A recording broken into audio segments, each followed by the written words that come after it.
நல்ல மனைவியாய் அமைந்து குடும்பத்தின் மாண்பு காப்போம்.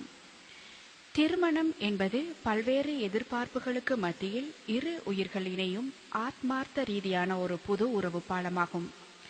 தனது கணவனை பற்றி பெரும் எதிர்பார்ப்புகளுடன் மனைவி ஒன்றிணைகிறாள்.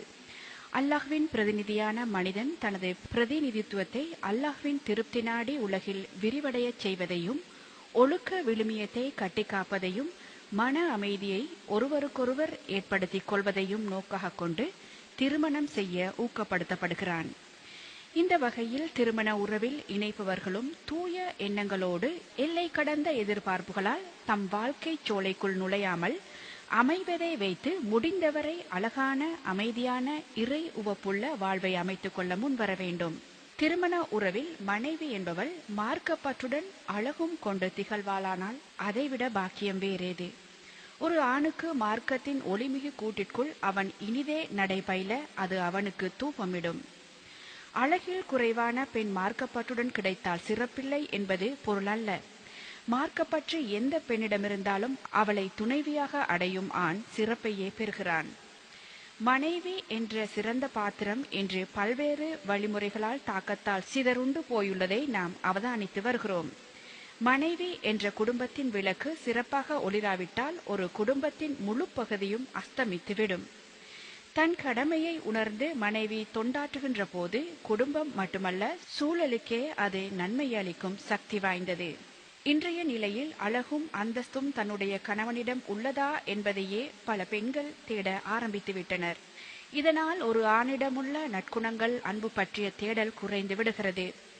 குடும்பத்தை போதுமான வசதிகளுடன் அன்பாக நடத்தும் கணவன்மாரை பார்த்து, நீங்க என்னதான் செஞ்சு கிழிச்சிட்டீங்க, உங்களை கட்டிக்கிட்டு நான் பட்ட கஷ்டம் கொஞ்சம் நஞ்சமா, மற்றவங்களெல்லாம் சந்தோஷமா வாழும் போது நமக்கு தான் இந்த கஷ்டம், எல்லாம் உங்க சோம்பேறித்தனத்தால வந்தது. தினம் தினம் வீட்டுக்கு வீடு இவ்வாறு கூறும் மனைவியர் பெருகி வருகின்றனர். இதனால் பாடுபட்டு உழைத்து வரும் கணவனின் உள்ளம் ரணப்படுத்தப்படுவதுடன் பல்வேறு பிரச்சனைகள் உருவாகவும் வழி செய்கிறது. இந்நிலைமை விவாகரத்தை நோக்கிய பாதைக்கு பல தம்பதியரை இட்டு சென்று கொண்டிருக்கிறது. இந்நிலை மாற பெண்கள் மார்க்கத்தின் தெளிவான வழிகாட்டல்களை புரிந்து கொள்ள வேண்டியது அவசியம். முதலில் மனைவியானவள் தன் எண்ணங்களை தூய்மைப்படுத்த வேண்டும். தனது பொறுப்பு எந்த நிலையில் தன் குடும்ப நிலை அமைந்தாலும் அக்குடும்பத்தின் அமைதி, சந்தோஷம், நிம்மதி குலையாமல் தனது செயற்பாடுகளை அமைத்துக் கொள்ள வேண்டும். எது வந்தாலும் சரி என தூக்கி வீசிவிட்டு தனது விருப்பப்படி நடப்பதற்கு அவள் மேற்கத்தைய மனைவி அல்ல. உத்தம வழிகாட்டலில் குடும்ப விளக்குகளாய் உதிர்த்த சஹாபாக்களின் வாழ்வில் பாடம் கற்ற இஸ்லாமிய மனைவி. அந்த சஹாபிகள் தங்கள் முழு விடயங்களையும் குடும்பத்தின் அமைதிக்காக, சந்தோஷத்திற்காக, அல்லாஹ்வின் திருப்தியை மட்டுமே நாடி தியாகம் செய்திருக்கின்றார்கள். ஆறுதலும் அன்பும் வழங்கி தன் கணவனை உயிரென மதித்து அல்லாஹ்வுக்காக வாழ்ந்தார்கள். தம் குழந்தைகளை இறை உவப்போடு வளர்க்க படாத கஷ்டங்கள் பட்டு பொறுமை காத்து இஸ்லாத்தின் தூண்களாக வீர பக்திமிகு பரம்பரைகளை உருவாக்கி காட்டினார்கள்.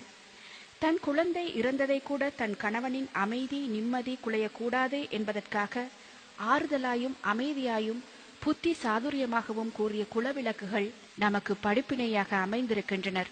இவ்வாறு தானும் ஒரு மனையாளாய் அமைய வேண்டும் என்ற தூய எண்ணம் ஒவ்வொரு மனைவியிடமும் வர வேண்டும்.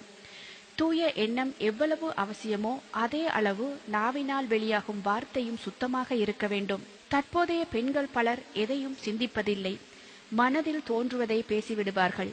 இதனால் கணவன், பிள்ளைகள், உறவினர்கள் ரணங்களுக்கு உட்படுகின்றனர் என்பதை ஏனோ இப்பேதையர் உணர்வதில்லை. வேகமாய் வரும் அம்பின் தாக்கத்தை விட வார்த்தைகள் அதிக தாக்கம் ஏற்படுத்துபவை. அவற்றை இலகுவில் அழிக்க முடியாது. எனவே ஒரு இஸ்லாமிய மனைவியின் வாய் வார்த்தைகள் அன்பு, அமைதி, ஒற்றுமை என்பவற்றை ஏற்படுத்தும் வகையில் வெளிக்கொணர வேண்டுமே தவிர குடும்பத்தின் அமைதியை குளிதோண்டி புதைக்கும் வகையில் வெளிவரக்கூடாது. மனைவியின் சத்தம் நன்றி கெட்ட வார்த்தைகளால் ஓங்கி நீதிமன்றம் வரை சென்று விவாகரத்தை பெற்று வரும் குடும்பங்களை நாம் அன்றாடம் பார்க்கின்றோம். இவற்றில் நாம் பாடம் படிக்க வேண்டுமே. கணவன், பிள்ளைகளின் தவறான செயற்பாடுகளை குத்தி காட்டுவதும் பிறரிடம் கூறுவதும் இன்று மனைவி என்ற தாய்க்கு பழகிப்போன பழக்கம். தவறின்றி மனிதனில்லை, மனித தவறுகள் மாற வல்லவை. மாறும் வகையான குடும்பச் சூழலை அமைத்து குறைகளை மறந்து நிறைகளை போற்றி தன் குடும்பத்தாரின் செயல்களை சீர்படுத்துவதே சிறப்பு. தவிர அதை குத்தி காட்டுவது இழி செயலாகும். குற்றவாளியை மேலும் குற்றவாளியாய் மாற்றுவது அவனை சுற்றியுள்ளவர்களே. ஒருவன் திருடினாலும் சரி, அவனை திருடன் என்று கூறி வேறொருவன் திருடினாலும் ஆராயாமல் இவன் மேல் பழியை போட்டு தண்டித்து அவன் மீண்டும் திருடனாக மாற சமூகத்தில் சில விஷப்பாம்புகள் வழிசமைத்து விடுகின்றனர். இவ்வாறான தவறை மனைவிமாரும் செய்யக்கூடாது. மனைவி என்பவள் தன் கணவனின் குறைகளையோ அல்லது அவரது பலவீனத்தையோ சுட்டிக்காட்டுவதை கைவிட்டு அவரது நல்ல விடயங்களை கண்டு மகிழ்ந்து அதை பாராட்டி அன்பாயும் ஆறுதலாயும் புத்தி சாதுரியமாக அவரை அணுகி தவறுகளை திருத்த வழியமைக்க வேண்டும். அன்பிக்கும் உண்டோ அடைக்கும் தாழ் என்பார்கள். அன்பை எதனாலும் கட்டுப்படுத்த முடியாதது போல் அன்பால் எதனையும் சாதிக்க முடியும் என்ற உறுதியான நம்பிக்கையும் ஒவ்வொரு மனைவியரிடமும் வரவேண்டும். ஒரு கணவனின் வெற்றி தோல்வி, அதாவது பலம் பலவீனம் இரண்டின் பின்னும் மனைவிக்கு பாரிய பங்குண்டு. மௌனிக்க வேண்டிய நேரம் மௌனித்து, பேச வேண்டிய நேரம் பேச வேண்டிய விதமாய் பேசும் மனைவியராய் ஒவ்வொரு மனைவியும் மாற வேண்டும். அடுத்து, இன்று குடும்பங்களின் பிரச்சினைகளுக்கு மனைவி காரணமாக விளங்கும் மேலும் ஒரு விடயம்தான் கணவனின் நலனில் மனைவிமார் காட்டும் அக்கறை நிலைமைகள்.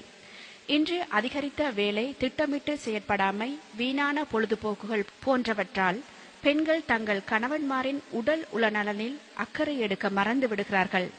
எனக்கு காய்ச்சல் வந்தால் கூட என்னென்று கேட்க இந்த வீட்டுல ஆள் இல்ல.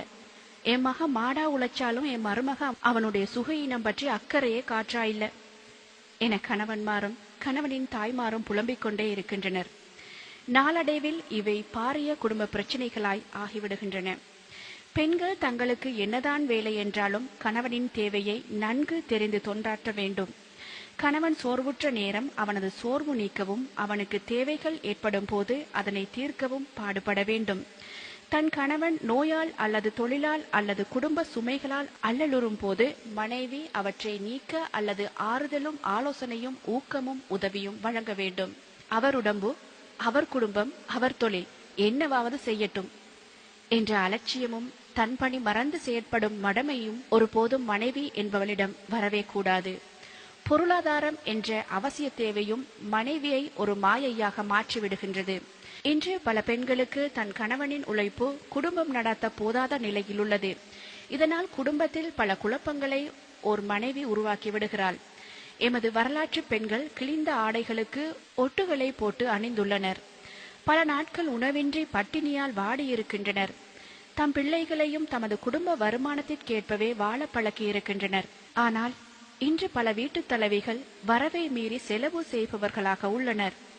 பசியின்றி விதவிதமாக உணவு உண்பதும், ஒன்றிற்கு மேற்பட்ட அல்லது விலை கூடிய வேலைப்பாடுகள் மிகுந்த பகட்டான ஆடைகளை தெரிவு செய்வதையும், தமது தகுதிக்கு மீறிய ஆடம்பர பொருட்களை வாங்கிவிட்டு அப்படியான தேவைகளுக்காக கடன்பட்டு பின்னர் கணவனை வாட்டி வதைப்பதையும், கணவனால் பூர்த்தி செய்ய முடியாத போது வெளிநாடு செல்வதையும், அதன் பின் சீரழிந்து நிம்மதியற்று திரிவதையும் பார்க்கின்றோம். போதும் என்ற மனமே புண் செய்யும் மருந்து என்று கூறப்படுவதையும் இன்று இஸ்லாம் அமைத்து தந்துள்ளது. இஸ்லாமிய மனைவி கணவனின் வருமானத்திற்குள் செலவுகளை திட்டமிட வேண்டும். அவளும் தொழில் பார்ப்பவளாக இருந்தால் கணவன் மனைவி இருவரின் உழைப்பிலும் திட்டமிட்டு செலவுகளை செய்து ஒரு பகுதியை சிறு சேமிப்பாகவும் ஆக்கிக் கொண்டால் கடன் படவோ அல்லது வட்டிக்கு கடன்பட்டு சீரழியவோ வேண்டி வராது. பிறர் பார்க்க வேண்டும் என்பதற்காக தமது நிலைமையை மேலாக்கி காட்டப் போய் கடைசியில் பிறர் பார்த்து சிரிக்கும் நிலைக்கு தமது குடும்பத்தை கஷ்டங்களுக்குள் உட்படுத்தி விடாதவளாக மனைவி என்ற மந்திரை திகழ வேண்டும். ஒவ்வொரு ஆணும் வெளியில் தொழில் பார்க்கும் இடங்களில் அழகான பெண்களை பார்க்க நேர்கிறது. இதனால் மனது அலைக்கழியும். ஆனால் வீட்டில் அழுக்கான நிலையில் அலங்காரமற்ற தனது மனைவியை பார்க்கிறான். இது ஓர் இஸ்லாமிய மனைவியின் அடையாளம் அல்லவே. கணவன்மாரை தம் பக்கம் இழுத்து அவர்கள் விருப்புக்கேற்ப அழகு தேவதையாக இல்லாவிட்டாலும் உங்களை எளிமையாக அலங்கரித்து பொருத்தமான ஆடைகளை அணிந்து கணவனின் கண்களில் படும்படியாக மட்டும் அலங்காரம் செய்து புன்னகையால் உங்கள் பொன்முகத்தை மெருகூட்டி பாருங்கள். மனைவிமார்களே, வெளியில் செல்கையில் செய்யக்கூடாத அலங்காரத்துடன் செல்கின்றீர்கள். வீட்டில் பார்க்கவே சகிக்காத கோலம்.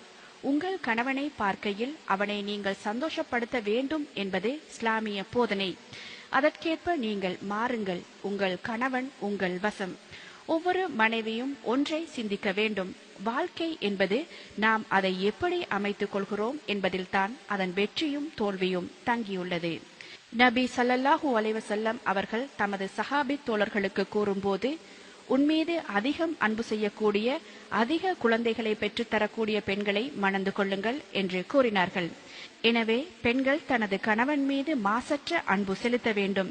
சினிமாவை பார்த்து அதில் வரும் கதாநாயகன் போல் தனது கணவன் அமைய வேண்டும் என்ற யதார்த்தத்திற்கு அப்பாற்பட்ட கற்பனைகள் முதலில் பெண்களிடமிருந்து மறைய வேண்டும்.